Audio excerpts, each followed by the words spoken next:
Sometimes I even shop to the point where it's gone up to that much for a small plate of chicken rice. Cost of living concerns have been top of mind for young Singaporean Timothy Yeo. I usually spend my money on my monthly gym membership, my bus fare and my food. And I noticed that actually even some of the food court prices compared to maybe 3-4 years ago went up maybe like up to $1 sometimes, maybe slightly more. So far other than that, yes of course the GST has went up by 9% now. But mainly it's just the food and yeah, it's just food. Timothy says he didn't used to pay close attention to the yearly budget announcement. But as he'll soon be completing national service and starting a full-time job, he started thinking more about long-term issues. The budget speech is quite long, detailed and could be complicated at times. I don't really know much about the budget, but hopefully in the near future I would love to know how they're going to cope with the rising inflation. We sent Timothy for a chat with the founder of a startup that helps young job seekers find work opportunities. You can think of the budget like your own personal finance and budgeting, right, that you do every year or every month, right? How much money to spend in food, how much money to, for your transport, for your savings and all that.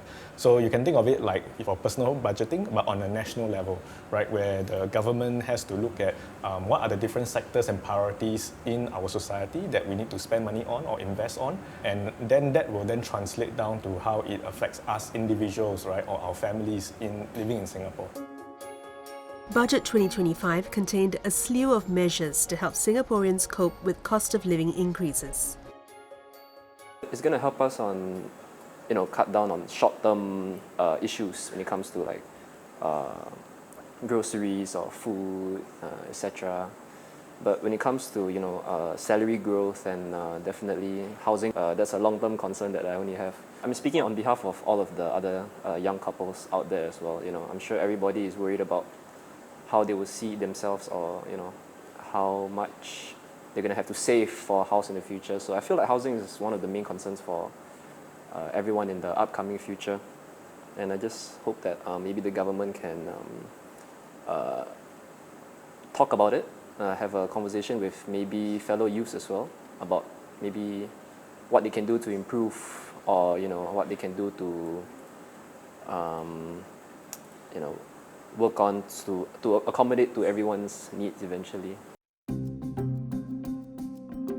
The budget also conveys Singapore's national priorities and how its resources will be allocated. This year, the government announced that it would proactively study the potential deployment of nuclear power in Singapore. The goal is to make Singapore's energy infrastructure more resilient and sustainable. To lay it out as part of a budget speech is something it shows and emphasize on the importance of energy sustainability and meeting our energy demands as a key national security issue. Nuclear as a way to meet our rising energy demand has a lot of interesting good and bad perception about it.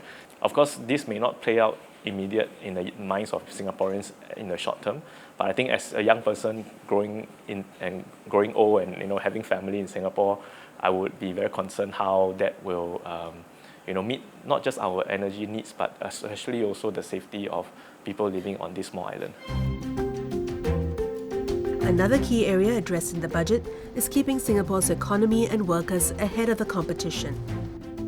Like what PM Wong has mentioned about rejuvenating our value proposition to the world, right? And R&D plays a very strong part in what we do, and where we are looking to invest into rejuvenating our biotech sector, our health sciences sector, medtech sector, and at the same time even semiconductor.